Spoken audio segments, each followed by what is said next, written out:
رحم اللہ من قرأ الفاتحہ۔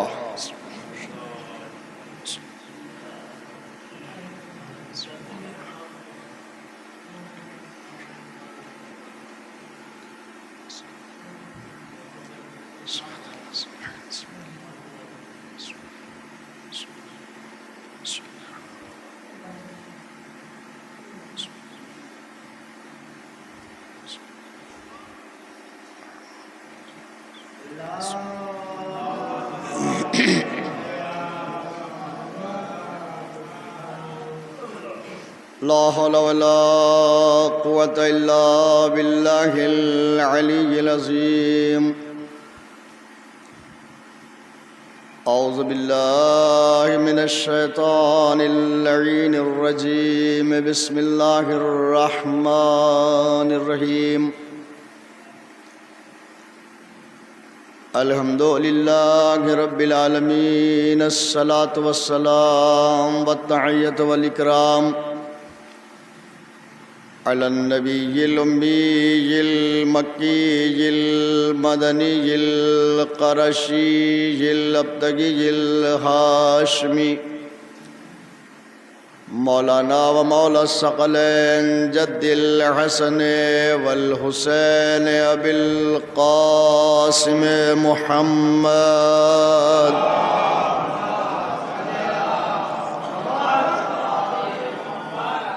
ثم الصلاة عليه الطيبين الطاهرين المعصومين المظلومين المنتخبين، ولعنة الله على أعدائهم أجمعين من الآن إلى قيام يوم الدين، أما بعد،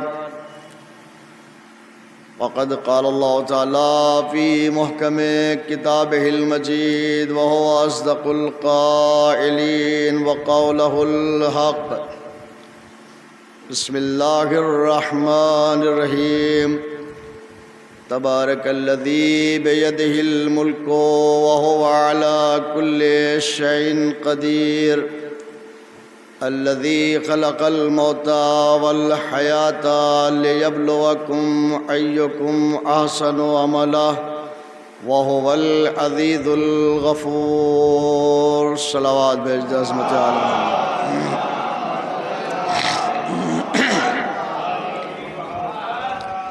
آپ حضرات سے گزارش ہے کہ ایک مرتبہ سورہ حمد اور 3 مرتبہ سورہ اخلاص کی تلاوت فرما کر مرحومہ مغفورہ نرگس بانو بنت علی امام کی روح کو اصال فرمائیں۔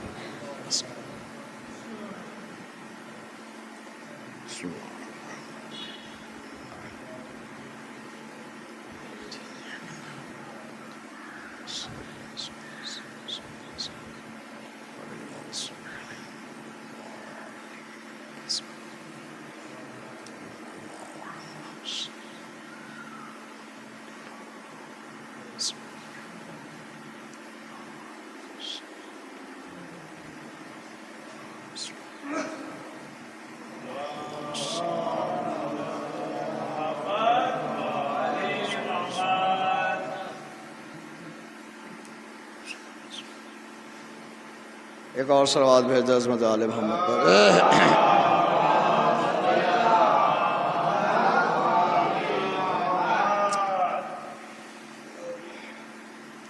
ایک مرحومہ کے اصال ثواب کی مجلس ہے، اور اس مجلس کے لیے مجھے کل سے اب تک کئی موضوعات بھی دیے جا چکے ہیں، اور چونکہ روز جمعہ ہے اور زوال کا وقت بھی قریب ہوتا چلا جا رہا ہے، یہ جمعہ میرے لیے خود ایک موضوع ہے۔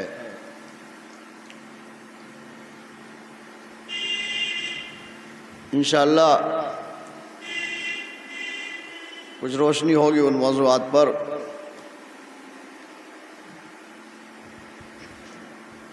مگر خالق موت و حیات نے اپنی قدرت کا اس طرح سے اعلان فرمایا ہے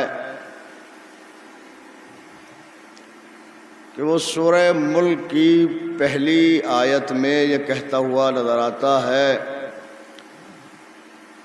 تبارک الذی بیدہ الملک، مبارک ہے وہ ذات کہ جس کے قبضہ قدرت میں ملک ہے، وَهُوَ عَلَى كُلِّ شَيْءٍ قدیر، اور وہ ذات ہر شے پر قدرت رکھتی ہے۔ الذی خلق الموت والحیات لیبلوکم ایکم احسن عملا، وہ پروردگار وہ ہے کہ جس نے موت کو بھی خلق کیا اور حیات کو بھی خلق کیا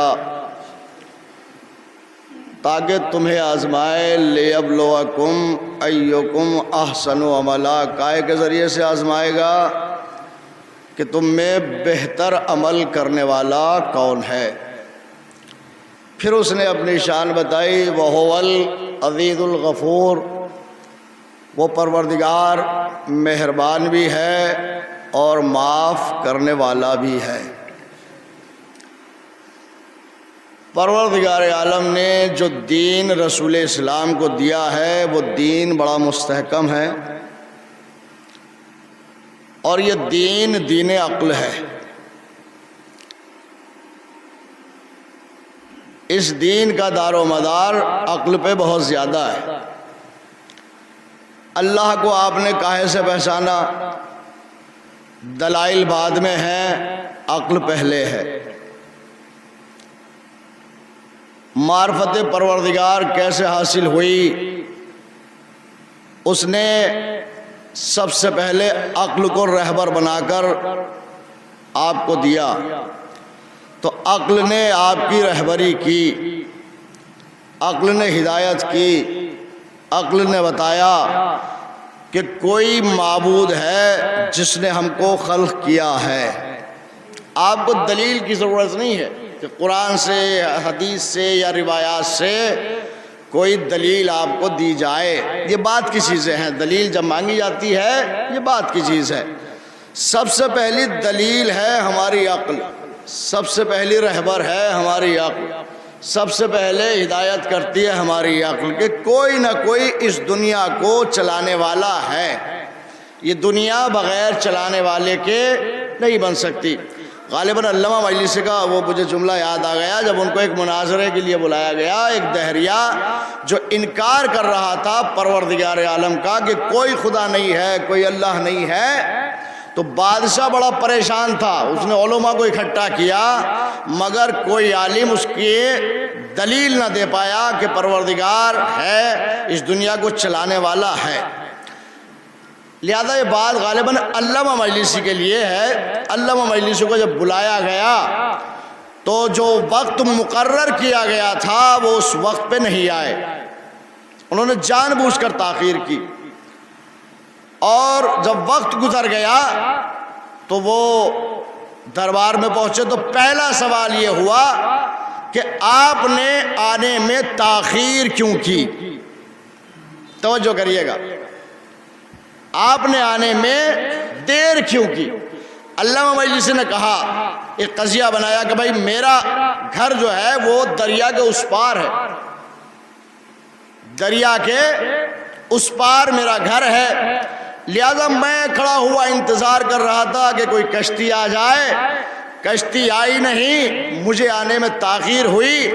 جب میں انتظار کر رہا تھا تو کچھ دیر کے بعد کچھ تختے آئے، کچھ کیلیں آئیں، اور وہ آپس میں جڑنے لگیں اور ایک کشتی بن کر تیار ہو گئی۔ میں اس کشتی پہ سوار ہوا اور پھر میں یہاں پہنچا۔ تو وہ جو انکار کر رہا تھا اللہ کا، اس نے کہا یہ کیسے ہو سکتا ہے کہ ایک کشتی بغیر بنانے والے کے بن جائے؟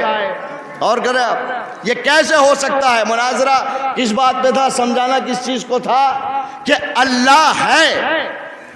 اس سوال کے لیے دلیل چاہیے تھی، اللہ ہے۔ کشتی بن کے تیار ہو گئی، میں سوار ہو گیا کہ یہ کیسے ہو سکتا ہے کہ بغیر بنانے والے کے کشتی بن جائے۔ علامہ نے جواب دیا نادان، تو بحث یہ کر رہا ہے کہ پروردگار عالم نہیں ہے، جب ایک کشتی بغیر بنانے والے کے نہیں بن سکتی تو اتنی بڑی کائنات بغیر بنانے والے کے کیسے بن سکتی؟ ایک صلوات بھیجیے عظمت آل محمد۔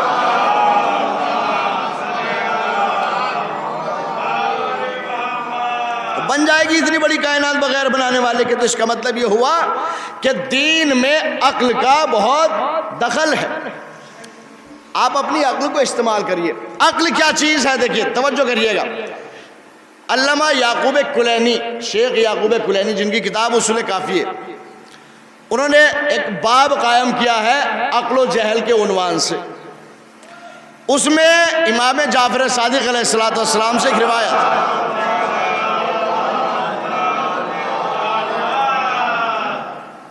عقل کیا ہے؟ امام کی خدمت میں ایک سماحہ نام کا ایک صحابی مولا کا وہ حاضر ہوا، تو جب وہ حاضر ہوا تو اس نے دیکھا کہ اصحاب کی، امام کے چاہنے والوں کی ایک جماعت امام کی خدمت میں موجود ہے اور بحث ہو رہی ہے، ذکر چل رہا ہے عقل اور جہل پر، یہ گفتگو وہاں ہو رہی ہے۔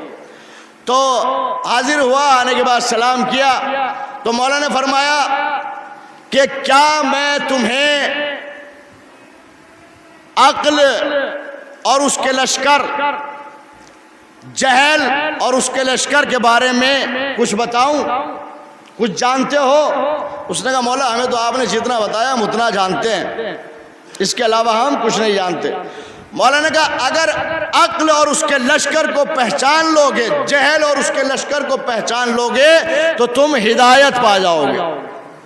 تو اس کا مطلب یہ ہے کہ عقل بھی ہے اور عقل کا لشکر بھی ہے، جہل بھی ہے اور جہل کا لشکر بھی ہے، نہ تنہا عقل ہے نہ تنہا جہل ہے۔ کہا مولا آپ فرمائیے۔ تو مولا نے فرمایا کہ پروردگار عالم نے سب سے پہلے روحانیین میں عقل کو خلق کیا، سب سے پہلے۔ اب آپ کا ذہن شاید پہنچا ہو، یہ علماء بیٹھے ہوئے ان کا ذہن پہنچا ہو کہ رسول نے تو فرمایا اول ما خلق اللہ نوری، اللہ نے سب سے پہلے میرے نور کو خلق کیا۔ مگر اصول کافی میں امام جعفر صادق علیہ السلام بیان فرماتے ہیں کہ پروردگار عالم نے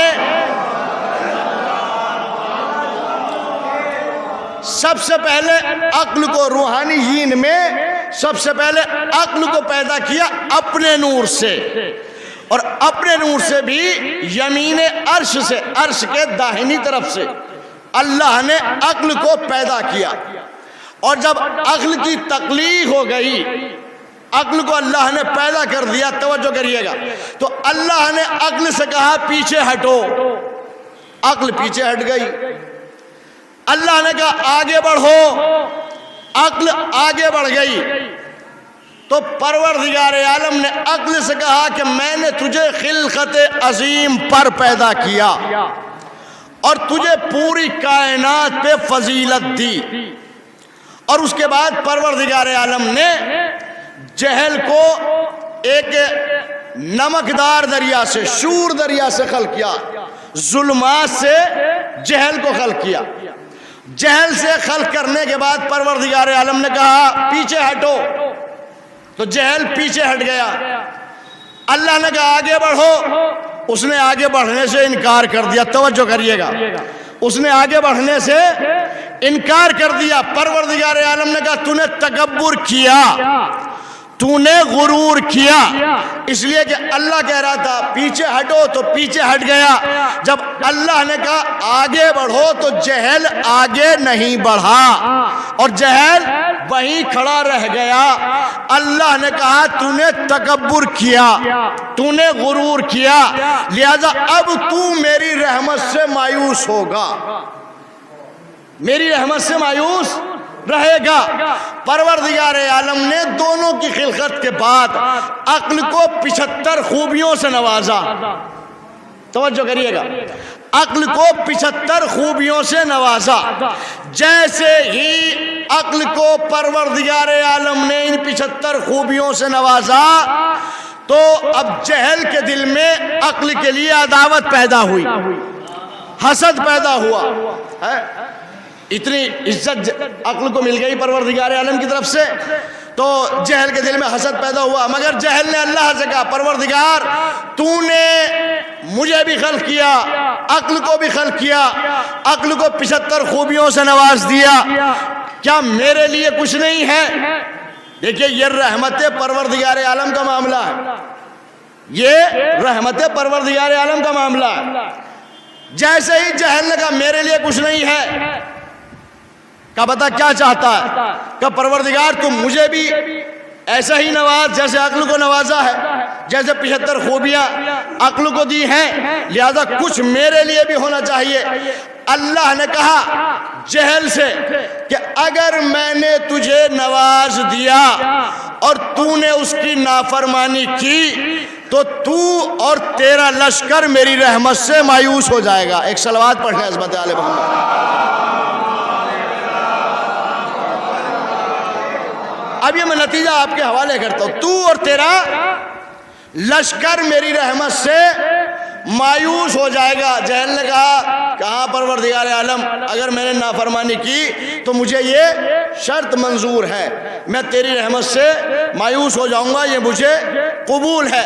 عزیزان گرامی، پروردگار عالم نے عقل کو دی 75 خوبیاں اور 75 ہی فوجی 75 کا لشکر بنا کر جہل کو دے دیا۔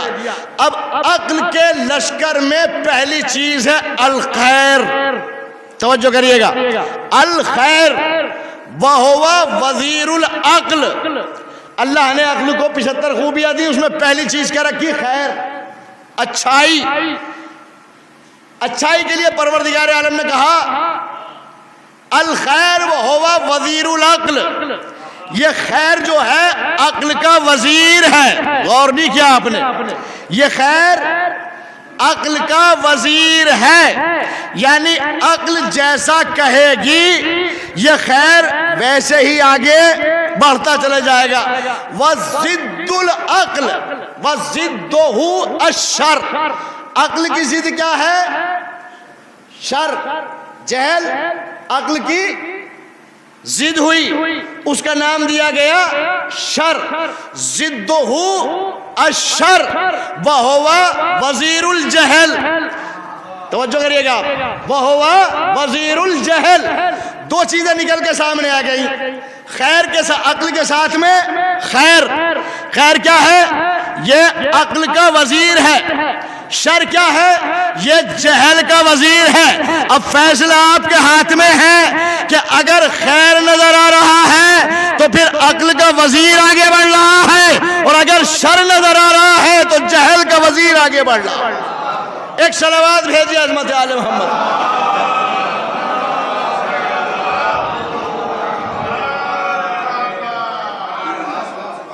خیر، اور گناؤں آپ کو میں، خیر کا لشکر کیا ہے؟ جتنی بھی نیکیاں ہیں وہ خیر کا لشکر، نماز ہو، روزہ ہو، حج ہو، زکوٰۃ ہو، صلہ رحمی ہو، والدین کے ساتھ اچھا برتاؤ ہو، جتنی بھی نیکیاں آپ شمار کر سکتے ہیں وہ لشکر کس کا ہے؟ وہ ہے عقل کا لشکر ہے، خیر کے ساتھ کھڑا ہوا عقل کا لشکر۔ جتنی بھی برائیاں ہیں وہ کس کا لشکر ہوا؟ وہ جہل کا لشکر ہے۔ اس کا مطلب یہ ہوتا ہے کہ اگر انسان سے خیر صادر ہو رہا ہے تو آپ عقل مند ہیں، اور اگر شر صادر ہو رہا ہے تو آپ جاہل ہیں، وہ لوگ کتنے ہی پڑھے لکھے کیوں نہ ہو۔ اگر شر آپ سے صادر ہو رہا ہے تو پھر آپ جاہل ہیں۔ عزیزان گرامی، دیکھیے جب بات علم کی آتی ہے، جہل اور عقل کی آتی ہے، یا علم اور جہل کی بات آتی ہے، تو عالم کس کو کہا جاتا؟ عالم کی شان کیا ہے؟ عالم کی علامت کیا ہے؟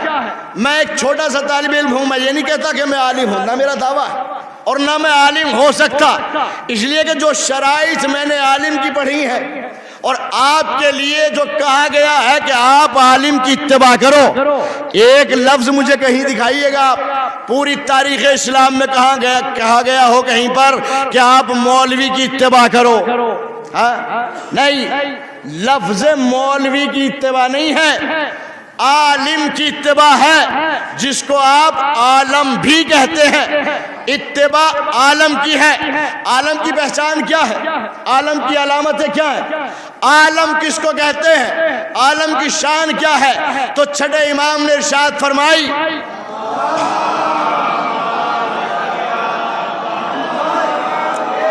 عالم کی شان چھٹے امام بیان فرماتے ہیں۔ عالم کس کو کہتے ہیں؟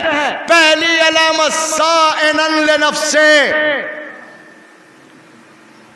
یہ پہلی علامت ہے۔ صائنن لنفسے، اپنے نفس کی حفاظت کرنے والا ہو۔ صائنن لنفسے، اپنے نفس کی حفاظت کرنے والا ہو۔ محافظاً لدین، اپنے دین کا نگہبان ہو۔ توجہ کریے گا، اپنے دین کا نگہبان ہو۔ مخالفاً علی الہویٰ، اپنے خواہشات نفسانی کی مخالفت کرنے والا ہو۔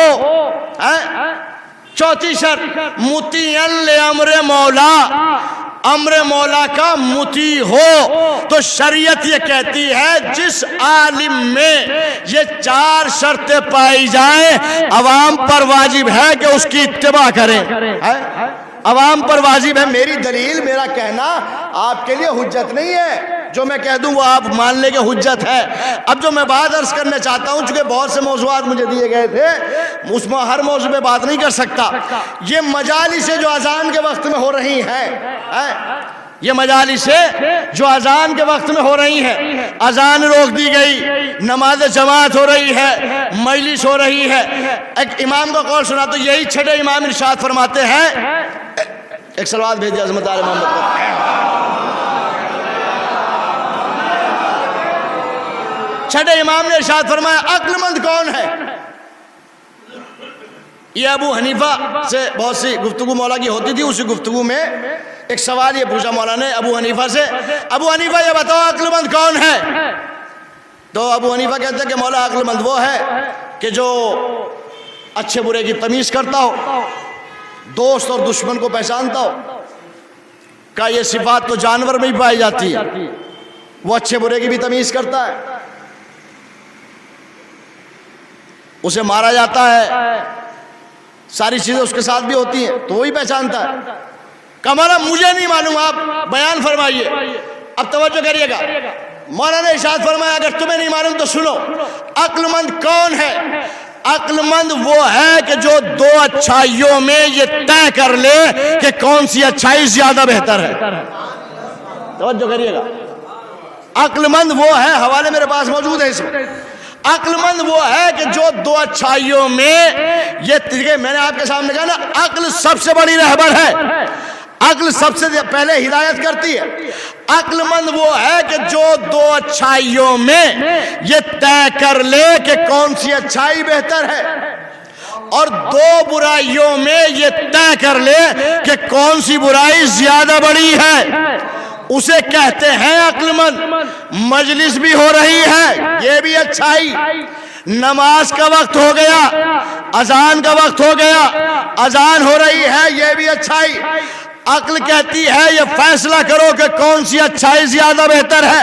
سیرت معصومین دیکھیے، چلیے اس کو چھوڑ دیجیے، آپ سیرت معصومین کو چھوڑ دیئے، اسی منبر پر میں ایک چھوٹا سا طالب علم ہوں، عام ذاکر ہوں، ایک چھوٹا سا خطیب ہوں، اسی منبر پر اگر وقت کا مرجع آ جائے، مجتہد آ جائے اور وہ خطاب کرنے لگے، وقت اذان ہو جائے یا مسجد میں اذان شروع ہو جائیے، اپنی عقل سے فیصلہ کر کے بتائیے مجلس پڑھے گا یا مسجد میں جائے گا؟ توجہ کریے گا، مجلس پڑھے گا یا مسجد میں جائے گا؟ بھیا بات پہنچی نہیں آپ تک۔ میں جب مجلس پڑھتا ہوں تو میں آپ کا بھی خیال رکھتا ہوں، میں آپ کا بھی لحاظ رکھتا ہوں، میں رشتہ داروں کا بھی خیال کرتا ہوں، میں بھائیوں کا بھی خیال کرتا ہوں، میں کنبے کا بھی خیال کرتا ہوں۔ عالم کے لیے شرط کیا بیان فرمائے مولا نے؟ محافظاً لدین۔ توجہ کریے گا، توجہ کریے گا، عالم کے لیے شرط کا بیان فرمائے مولا نے، محافظاً لدینے، اما جو دین کی حفاظت کرنا نہ جانتا ہو، وہ کس چیز کا عالم ہے؟ جو دین کی حفاظت نہ کرنا جانتا ہو وہ کس چیز کا عالم ہے؟ آ جائیں مرجع، پڑھیں مجلس، ہو جائے اذان، میرا دعویٰ ہے چیلنج کے ساتھ، میری عقل یہ فیصلہ کرتی ہے کہ وہ اس منبر پہ نہیں رہیں گے، جی اس منبر پر وہ نہیں رہیں گے، کہاں جائیں گے؟ مسجد میں جائیں گے۔ میری بات مت مانیے، آپ کسی اور مولوی کی بات مت مانیے، اپنی عقل سے فیصلہ کریے، دونوں اچھائیاں ہیں، نماز بھی اچھائی ہے اور مجلس بھی اچھائی ہے۔ اس کو ٹکرائیے مت یہ کہہ کے نماز کا وقت بڑا طویل ہے، قضا کے نماز کی جو ہے وہ قضا ہے، مجلس کی قضا نہیں ہے۔ میں نے پچھلی مجلس میں بھی عرض کیا تھا، یہ مجلس واجب نہیں ہے، یہ مجلس واجب نہیں ہے، یہ اجر رسالت ہے۔ اجر رسالت ہر حال میں ادا کرنا ہے مگر نماز کے وقت میں ادا نہیں کرنا، اس لیے کہ سیرت معصومین ہمیں یہ ملی ہے، جہاں نماز کا وقت ہوا ہے وہاں نماز پڑھی ہے، اور جہاں عزاداری کا موقع ملا ہے وہاں عزاداری کی ہے۔ ایک صلوات بھیجیے عظمت آل محمد۔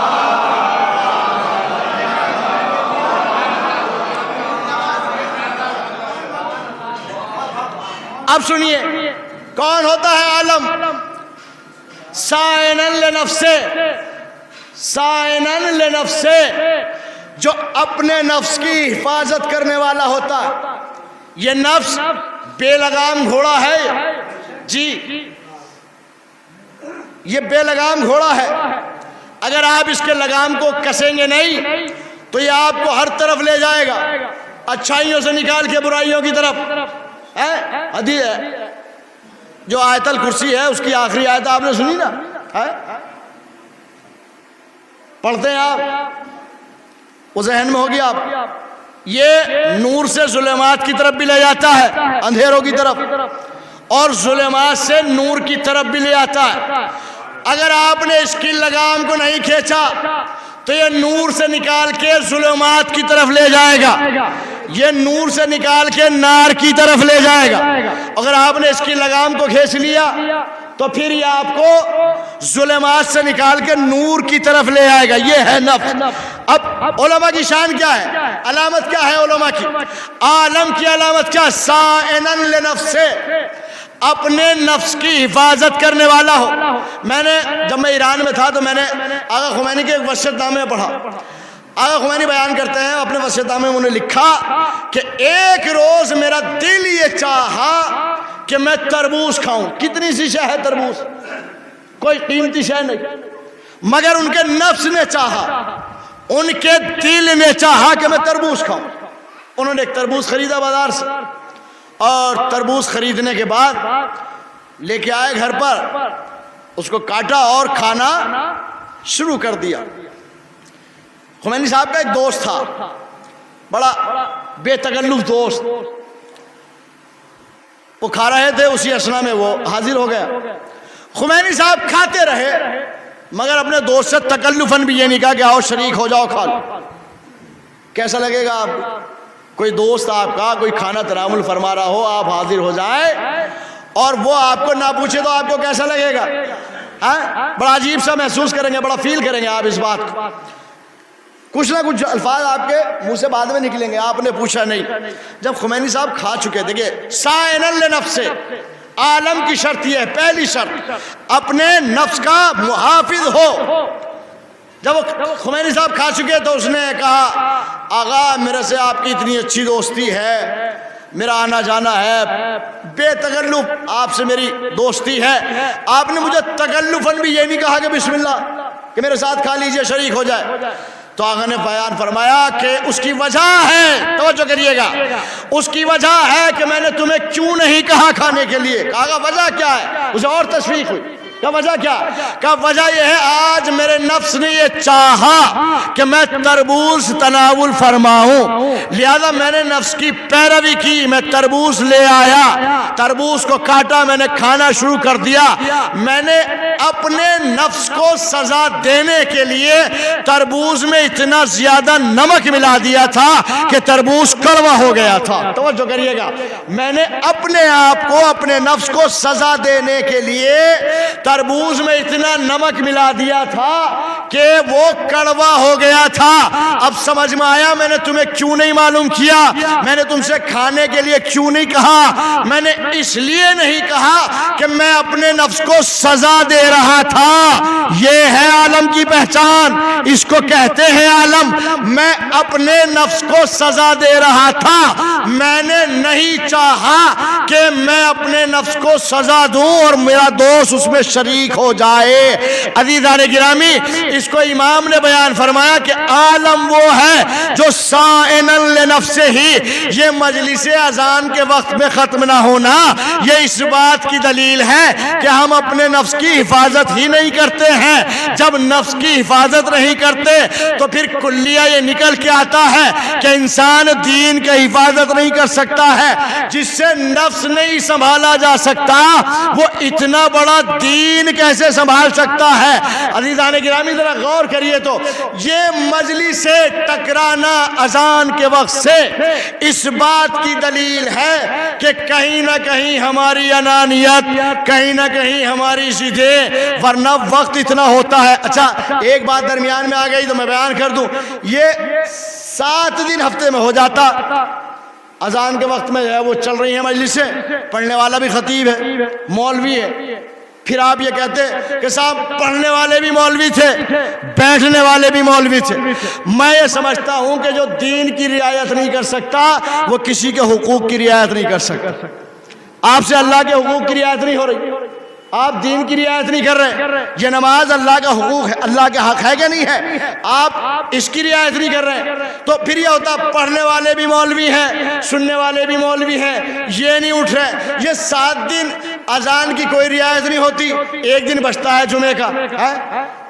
اگر یہی وجہ ہے کہ نماز بعد میں پڑھ لی جائے گی، بولو جمعے کا وقت مختصر ہے مگر 1 گھنٹہ تو تقریباً ہے، 45 منٹ تقریباً، اول زوال عرفی کے 45 منٹ علماء نے شمار کیے، مراجع نے شمار کیے، مولویوں نے نہیں، مراجع نے 45 منٹ کم سے کم شمار کیے ہیں اول زوال عرفی کے۔ جمعے کی اذان مثال کے طور پہ 12:30 پہ ہو رہی ہے، آپ 12:40 تک مجلس کرتے رہیے جمعے کے دن۔ ہے کسی میں ہمت، کسی پڑھنے والے میں، کسی سننے والے میں؟ پڑھنے والے کا دامن عوام پکڑ لے گی، سننے والے دامن پکڑ لیں گے خطیب کا۔ اس کا مطلب یہ ہے کہ ایک روز جمعہ ہم یہ نہیں کر سکتے۔ تو عزیزان گرامی یہ سارے دن پروردگار عالم کے بنائے ہوئے ہیں، یہ اور بات ہے، جمعہ سید الایام ہے، دنوں کا سردار ہے، اس کی رعایت کرنا ضروری ہے، نماز جمعہ ہونی ہے، مگر اہمیت واجب نماز کی زیادہ ہوتی ہے۔ جمعہ واجب تخیری ہے، شرائط موجود ہیں، آپ مسجد میں جائیے، شرائط موجود نہیں ہے آپ نہ جائیے، کسی سے یہ نہیں پوچھ سکتے آپ جمعے میں کیوں نہیں آتے ہیں، آپ نماز جمعہ کیوں نہیں پڑھتے ہیں۔ ہو سکتا ہے جو نہ پڑھنے والا ہو اس کی نظر میں وہ 7 شرائط جو جمعے کے ہیں وہ پورے نہیں ہو رہے ہوں، وہ نہیں جا رہا ہے جمعے میں۔ تو عزیزان گرامی یہ اذان کے وقت کی رعایت ہم جیسا خطیب نہیں کر سکتا، مگر جو سائنًا لنفسہ ہی محافظاً لدینہ مطیعاً لامر مولا مخالفاً علی الہویٰ، جو اپنے نفس کی مخالفت کرنے والا ہو، خواہشات نفسانی کی مخالفت کرنے والا ہو، وہ اس پہ عمل کرے گا۔ تو عزیزان گرامی میری پیروی کرنے کی ضرورت نہیں ہے، کسی عام مولوی کی بات کو ماننے کی ضرورت نہیں ہے، آپ بات مانیے ایسے عالم کی کہ جس میں یہ چاروں شرطیں پائی جا رہی ہوں، اور پھر اپنی عقل پہ فیصلہ کریے کہ عقل کس اچھائی کی طرف آپ کو لے جانا چاہتی ہے۔ پھر وہی جملے مجھے یاد آتے ہیں، مولا سے بڑا کوئی عقل کل کا مالک اس کائنات میں نہیں تھا، عقل کل کا مالک مولا کائنات حضرت علی ابن ابی طالب علیہ السلام سے بڑا اس کائنات میں نہیں تھا۔ ان کی سیرت سے لے کے اور آپ تمام ائمہ کی سیرت، یہ مولا کائنات نے جنگ کے میدان میں تلواریں روک دی ہیں، جنگ روک دی ہے، کاہے کے لیے؟ نماز کی خاطر، کا اس نماز کے لیے جنگ ہے۔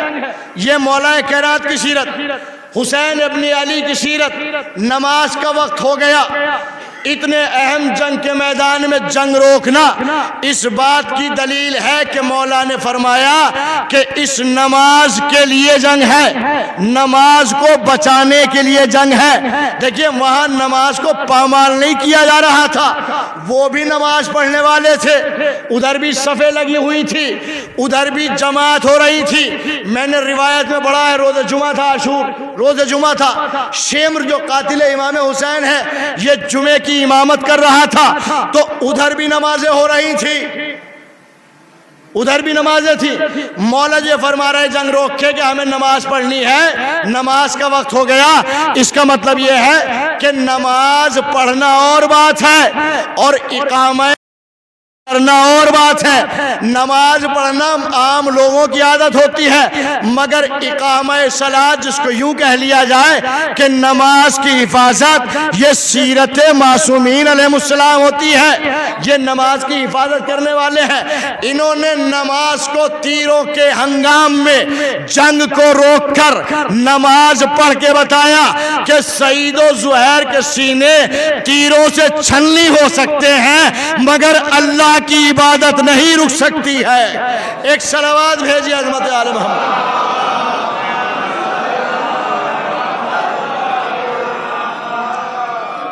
یہ ہے وہ نماز کی اہمیت جس کو ہم ذکر حسین کے ذریعے سے ہلکا کر دیتے۔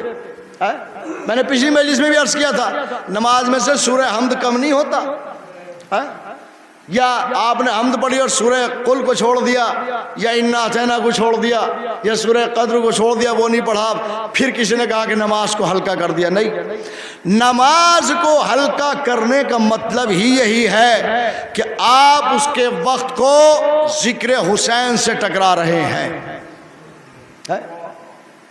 ذکر حسین سے ٹکرا رہے ہیں۔ سیرت معصومین میں کہیں آپ کو نہیں ملے گا کہ ٹکراؤ ہوا۔ انہوں نے ذکر خدا کے وقت پہ ذکر کیا ہے اللہ کا، یہ سیرت معصومین ہے۔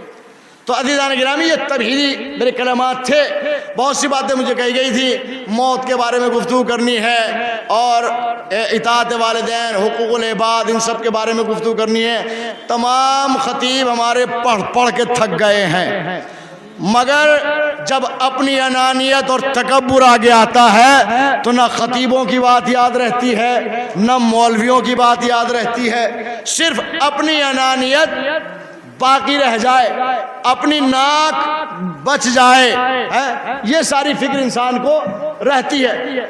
سورہ ملک میں پروردگار عالم نے یاد دلایا ہے، آپ مبارک ہے وہ ذات جو ملک کی مالک ہے، جس کے قبضہ قدرت میں ملک ہے، وہ ہر شے پہ قادر ہے۔ جتنی بھی قوتیں آپ کو دی ہیں کسی بھی اعتبار سے، وہ ساری قوتیں آپ کو پروردگار عالم نے دی ہیں۔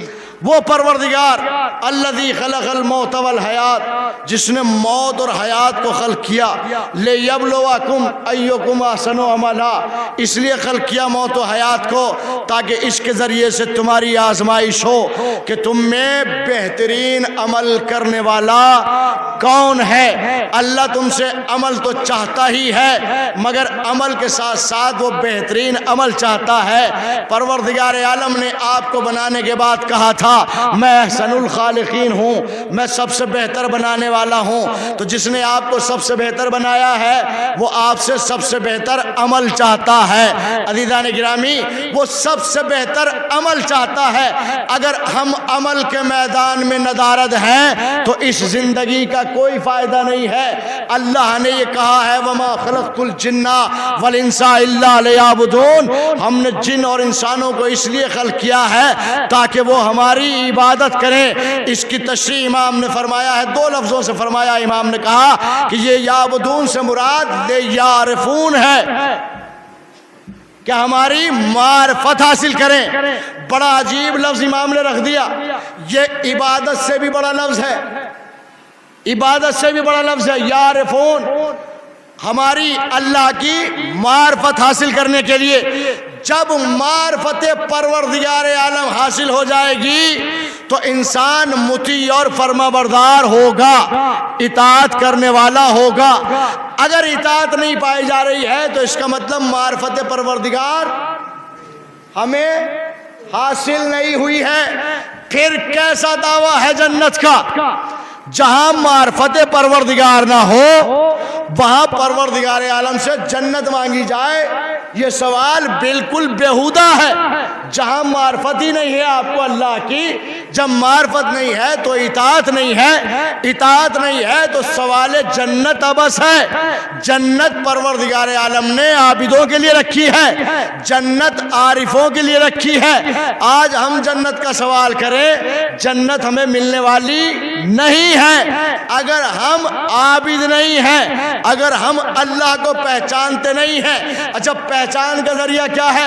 یا آپ اللہ کے قریب ہو جائیں یا پروردگار عالم آپ کے قریب ہو جائے۔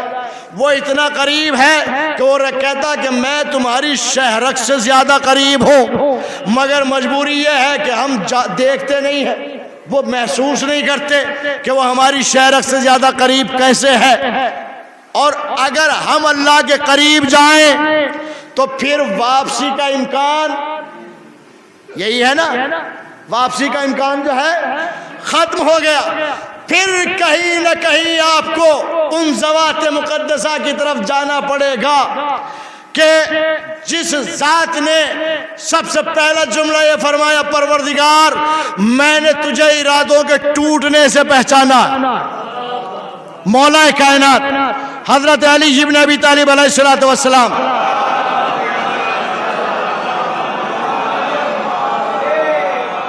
یہ حکمت بھری باتیں ہیں مولا کی، یہ ہر ذہن میں نہیں آتی۔ مولا فرماتے میں نے اللہ کو ارادے کے ٹوٹنے سے پہچانا۔ گیا کہیں کے لیے تھا، چلا کہیں گیا، کرنے کچھ جا رہا تھا، کر کچھ دیا۔ ارادے کے ٹوٹنے سے میں نے سامان 100 برس کا ہے، سنا ہے آپ نے نا، سامان 100 برس کا ہے، پل کی خبر نہیں۔ کتنا غافل ہے انسان، 100 برس کا سامان، آگے تک کی ضروریات ان کو محسوس کر کے اکٹھا کر لیتا ہے۔ سامان 100 برس کا ہے، پل کی خبر نہیں۔ میں نے کہا یہ کیوں اکٹھا کر لیا آپ نے؟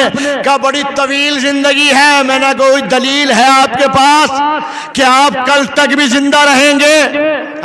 کوئی دلیل نہیں ہے کسی کے پاس کہ کوئی کل تک بھی زندہ رہے۔ سامان 100 برس کا ہے، یہ ہے غفلت۔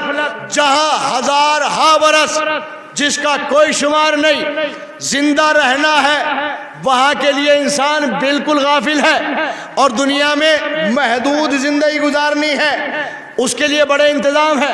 سامان 100 برس کا ہے، پل کی خبر نہیں۔ میں نے کہا آپ زندہ رہیں گے؟ کہ اللہ سے امید تو ہے۔ اچھا امید ایک ہی طرف ہے کہ زندہ رہیں گے، یہ بھی تو ہے کہ کل ختم ہو جائیں۔ موت کسی سے کہہ کے نہیں آتی ہے، یا موت کا فرشتہ کسی سے کہہ کے نہیں آتا ہے، یہ ایک ہی در کو شرف ہے جی، کہ جہاں موت بھی کہہ کے آئی ہے اور موت کا فرشتہ بھی کہہ کے آیا ہے، اور کسی در کو یہ شرف حاصل نہیں ہے۔ تو عزیزان گرامی، اگر عمل کے میدان میں ہم نہیں، اس زندگی کا کوئی فائدہ نہیں۔ زندگی کا فائدہ ہے عمل کے میدان میں آنا۔ تو آپ اللہ کے قریب جائیں تو واپسی کا امکان نہیں۔ اللہ آپ کی شہرگ گردن سے قریب، آپ محسوس ہی نہیں کر پاتے، نہیں کر پاتے محسوس۔ توجہ کریے گا، اللہ شہرگ گردن سے قریب ہے، آپ احساس نہیں کر پاتے، آپ محسوس نہیں کر پاتے۔ محسوس وہ کرتے ہیں کہ جن کے پیر سے حالت عبادت میں تیر نکال لیا جاتا ہے جی، وہ محسوس کرتے ہیں کہ پروردگار شہرگ گردن سے قریب ہے، وہاں تیر نکال لیا گیا، مسلح عبادت پہ کھڑے ہیں، بدن میں راشا ہے، بدن میں لغزش ہے، بدن میں لرزش ہے اور بدن میں راشا ہے، تھر تھرا رہے ہیں، کانپ رہے ہیں. یہ کیوں؟ اس لیے کہ انہیں اللہ کی معرفت حاصل ہے. تو سوال ہمارے سامنے بھی یہ ہے کہ ہمیں بھی پروردگار تیری معرفت حاصل کرنی ہے. اب ہم تیرے قریب جائیں تو دنیا میں نہیں آ سکتے، تو ہمارے قریب ہے، ہم تجھے محسوس نہیں کر سکتے. تو دامن تھامیے اس ذات مقدسہ کا کہ جس ذات نے یہ فرمایا کہ پروردگار میں نے تجھے ارادوں کے ٹوٹنے سے پہچانا ہے، وہی ذات فرماتی ہے پروردگار میں نے نہ جہنم کے خوف سے تیری عبادت کی ہے، نہ جنت کے لالچ میں تیری عبادت کی ہے، تجھے لائق عبادت پایا ہے تو میں نے تیری عبادت کی ہے. اس کا مطلب یہ ہوا کہ مولا کائنات فرماتے ہیں کہ میں نے اللہ کی عبادت پہچان کے کی ہے، معرفت کے ساتھ کی ہے. بغیر معرفت کی عبادت سے جنت ملنے والی نہیں ہے. اگر عبادت کرنی ہے تو معرفت کے ساتھ کیجئے، پھر جنت بھی مل جائے گی، رحمتیں بھی مل جائے گی.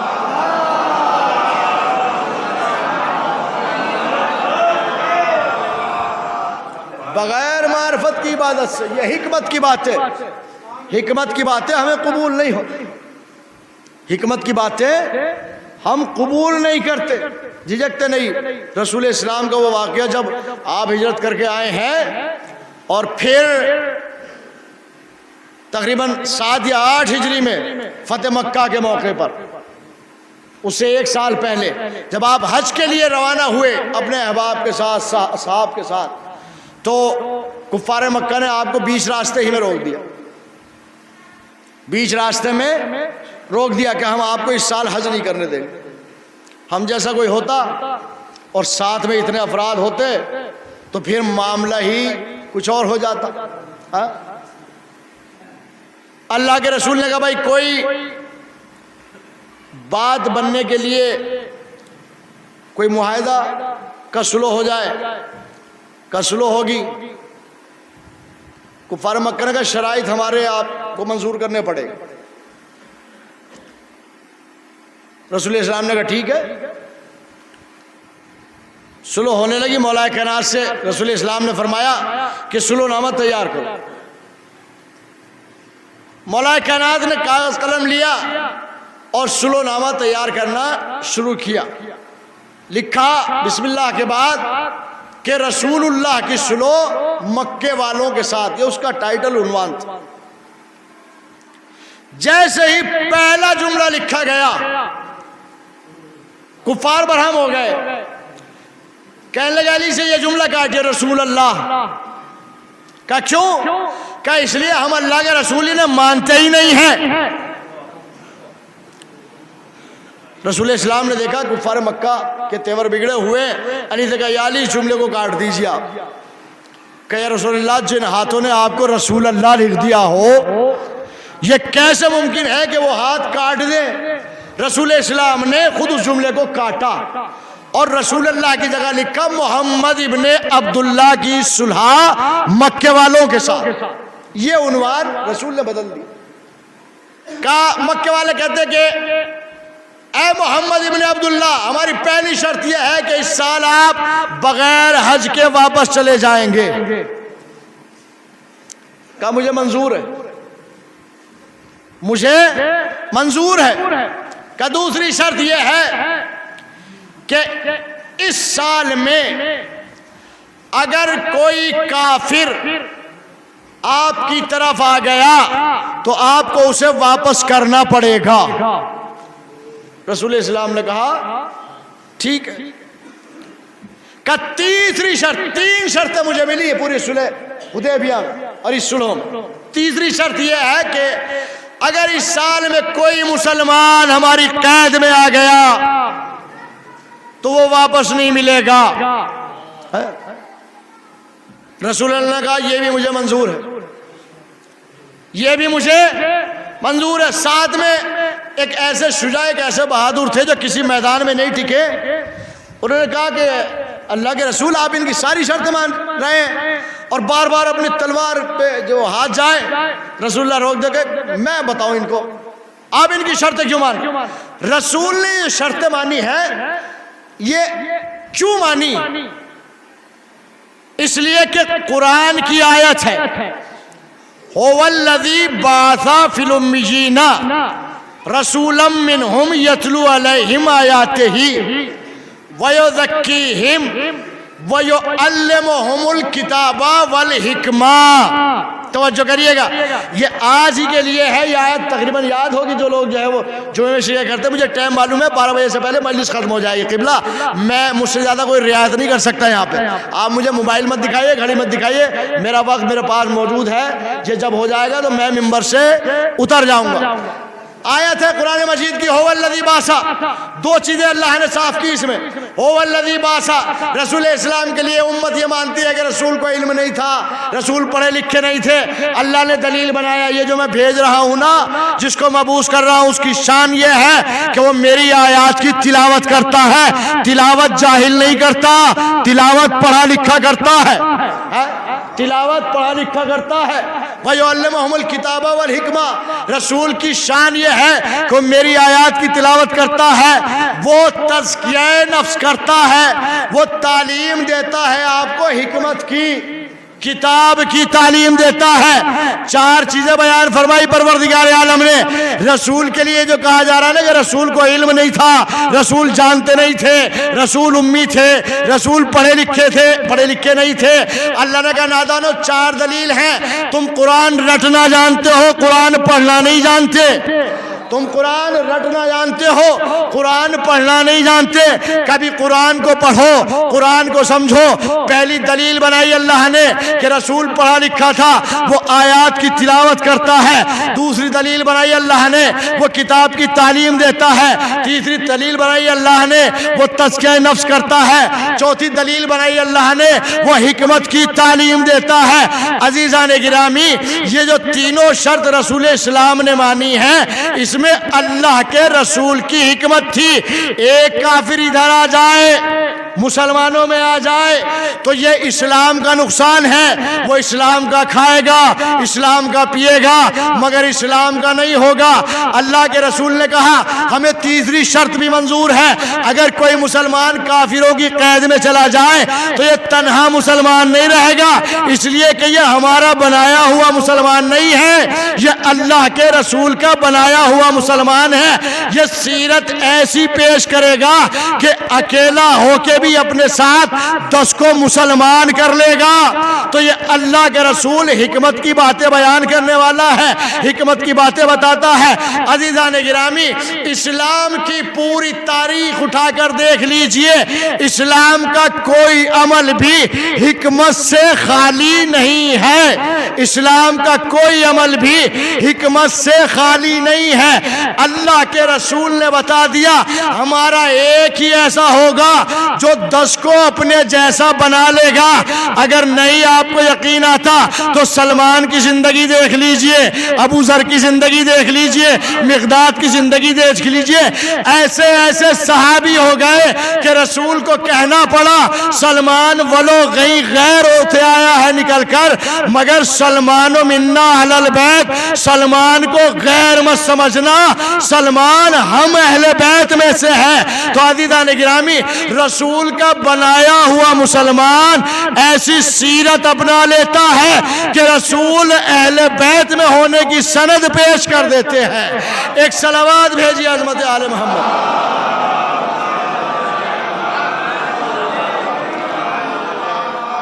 اہل بیت میں ہونے کی سند، کوئی عمل اسلام میں حکمت سے خالی نہیں ہے۔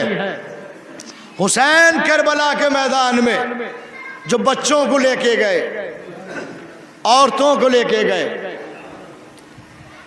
یہ حسین کی حکمتیں تھیں اسلام کو بچانے کی، اس لیے کہ یہ نگہبان دین ہے، یہ محافظ دین ہے۔ اسلام بڑی قربانیوں سے بچا ہے، بڑی شہادتیں پیش کی گئی، بہت شہادتیں دی گئی اسلام کو بچانے کے لیے۔ جس دروازے پر موت کا فرشتہ بغیر اجازت کے نہ آ سکتا ہو، اس دروازے پر آگ لگانے کے لیے بعد رسول کی محبت کا دم بھرنے والے اس دروازے پہ آ گئے. دروازے کو آگ لگا دی گئی، دروازہ جلا دیا گیا. معصومہ کونین نے بڑا عجیب مرثیہ پڑھا، صبت علیہ مصائب لو انہا. بابا آپ کے بعد بڑے مصائب پڑے ہیں مجھ پر، بڑی مصیبتیں پڑی ہیں. صبت علیہ میں سرنا لیا لیا. بابا اتنے مصائب پڑے ہیں کہ اگر یہ روشن دنوں پہ پڑھتے تو یہ تاریخیوں میں تبدیل ہو جاتے. پہلو شکستہ ہو گیا بنت رسول کا، محسن شہید ہو گیا. 18 برس کی عمر میں بنت رسول کے ہاتھ میں عصا آ گیا. 18 برس کی عمر میں بال سفید ہو گئے. جس مرحومہ کے اصالِ ثواب کی مجلس سے تقریباً میرے علم کے اعتبار سے 12 سے 14 برس ایسے ہیں کہ جو بیماری میں گزارے، بڑی تکلیفیں برداشت کی ہیں، بڑی تکلیفیں اٹھائی ہیں. بڑی اذیت ہوتی ہے جب ایسی بیماریاں لاحق ہو جاتی. مگر میں ایک جملہ مرحومہ کے عزیز و اقارب، والد، بھائی، بہن کی تعزیت کے لیے ایک جملہ، اذیتیں بہت سہیں، بڑی تکلیفیں سہیں، بڑی بیماریوں کا بوجھ سنبھالا، بہت بیماریاں برداشت کی. مگر ہاں ایک درد جو فاطمہ زہرا کو زندگی بھر رہا، اس درد سے زیادہ یہ 12 یا 14 برس کی تکلیف نہیں رہی. زہرا کی پسلیاں ٹوٹ چکی تھیں. علماء بیان کرتے ہیں کہ جب تک زہرا حیات رہی، زہرا کا ہاتھ کبھی اپنی پسلیوں سے نہ ہٹا. سانس لینے میں دقت، سانس لینے میں تکلیف. دیکھ لیا ایک شب بابا کو، آ گئے بابا خواب میں، کہنے لگے میری لاڈلی، میری زہرا بڑی تکلیفیں برداشت کی ہے، میری بیٹی بڑی مصیبتیں اٹھائی ہیں تو نے، میری بیٹی اب یہ تیری مصیبتیں ختم ہونے والی ہیں، تو ان قریب میرے پاس آنے والی. چونک کے اٹھ گئی صدا دی. علی کو قریب بلایا. علی، میں نے اپنے بابا کو خواب میں دیکھا، میرے بابا کہہ رہے تھے زہرا تو ان قریب میرے قریب آنے والی، ہمارے پاس آنے والی. زہرا نے علی سے یہ کہہ کے وصیتیں کرنا شروع کر دی، یا علی مجھے رات کی تاریکی میں دفن کرنا، یا علی مجھے رات میں غسل دینا. اللہ اکبر. شاید زہرا نے وصیت رات میں غسل دینے کی اس لیے کی گئی ہو کہ زہرا جانتی ہے کہ علی سب کچھ برداشت کر سکتے ہیں، مگر میری ٹوٹی ہوئی پسلیاں علی سے برداشت. جزاکم ربکم خیر الجزا. خدا آپ کو کوئی غم نہ دے سوائے غم سید و شہداء کے. زہرا نے وصیت کر دی، عجیب وصیت کی. 2 وصیتیں بڑی عجیب مجھے لگی ان وصیتوں میں. زہرا نے تمام وصیتوں میں 2 وصیت کی. یا علی میں آپ کو منع نہیں کرتی، آپ میرے بعد شادی کرنا، مگر شادی کرنا تو میرے بچوں کا خیال ضرور رکھنا. ایک وصیت بڑی عجیب کی، یا علی میرے حسین کو پیاس بڑی لگتی ہے، میرا لاڈلا بار بار رات کو اٹھ کر پانی مانگتا ہے، یا علی میرے حسین کا خیال رکھنا، کہیں ایسا نہ ہو میرا حسین پیاسا رہ جائے. ہاں میرے عزیزو، ساری وصیتیں کر دی زہرا نے. علی مسجد میں تشریف لے گئے، زہرا اپنے حجرہ عبادت میں چلی گئی۔ اسما سے کہا اسما حجرے میں جا رہی ہوں، جب تک تسبیح کی آواز آئے تو سمجھ لینا زہرا زندہ ہے، جب تسبیح کی آواز آنا بند ہو جائے تو سمجھ جانا کہ زہرا اس کائنات سے چلی گئی۔ کچھ دیر گزری تھی کہ زہرا کی آواز آنا بند ہو گئی۔ اسما سمجھ گئی بنت رسول اس دنیا میں نہیں رہی۔ لو عزادارو، کچھ دیر اور گزری تھی کہ حسنین گھر میں داخل ہوئے۔ چھوٹے چھوٹے حسنین ہیں، 6 یا 7 سال کا سن ہے حسنین کا۔ آکے اسما سے کہا اسما ہماری مادر گرامی نظر نہیں آتی، اے اسما ہماری مادر گرامی کہاں ہے؟ اسما نے ایک جملہ کہا شہزادو کھانا کھا لو، تو اس کے بعد میں بتاتی ہوں۔ ارے ہمارا بھی دستور یہی ہوتا ہے، اگر کسی گھر میں کسی بچے کی ماں مر جاتی ہے تو اسے گلے سے پیار لگاتے ہیں، ہم پیار کرتے ہیں۔ یہی جملہ تو کہتے بیٹا پہلے تسلی رکھو، بیٹا پہلے کھانا کھا لو۔ اسما بھی کہہ رہی تھی شہزادو ارے پہلے کھانا کھا لو اس کے بعد بتاؤں گی۔ حسین آگے بڑھ کے کہتے ہیں اے اسما ارے کبھی دیکھا ہے کہ ہم نے ماں کے بغیر کھانا کھایا ہو؟ جزاکم ربکم خیر الجزا۔ اسما کبھی تم نے دیکھا ہے کہ ہم نے ماں کے بغیر کھانا کھایا ہو؟ میں کہوں گا اے شہزادے اب آج کے بعد تمہیں ماں کے بغیر ہی کھانا کھانا پڑے گا۔ مگر شہزادوں نے کہا اسما ہماری ماں کی خبر دو۔ اسما نے حجرے کی طرف اشارہ کیا، حسنین حجرے میں گئے، عجیب منظر دیکھا، ماں اس دنیا میں نہیں ہے، پیروں پر سر رکھ دیا۔ اماں ارے ہمیں کس پہ چھوڑ کے جا رہی ہو؟ اے اماں ہم یتیم ہو گئے۔ یہ کہتے ہوئے حسنین مسجد کی طرف دوڑے، بابا کو جا کے خبر دی۔ جیسے ہی علی کو شہادت زہرا کی خبر ملی، علی جیسا بہادر اپنی کمر پہ ہاتھ رکھ کے بیٹھ گیا، ہائے میری ناصرہ، ہائے میری مددگار اس دنیا سے چلی گئی۔ لو عزادارو علی گھر میں داخل ہو گئے۔ زہرا کی وصیتوں کے مطابق علی نے زہرا کو غسل دینا شروع کیا۔ زہرا نے جو وصیت کی تھی یا علی مجھے رات کی تاریکی میں غسل دینا، علی غسل دے رہے تھے۔ ایک مرتبہ علی کا ہاتھ زہرا کی ٹوٹی ہوئی پسلیوں پہ پہنچا۔ علی جو کسی میدان میں نہیں گریا کیا، جو کسی جنگ میں نہیں روئے، جو کسی مصیبت پہ نہیں روئے، جیسے ہی ہاتھ زہرا کی پسلیوں پہ پہنچا ایک مرتبہ بے ساختہ چیخ مار کے روتے ہیں۔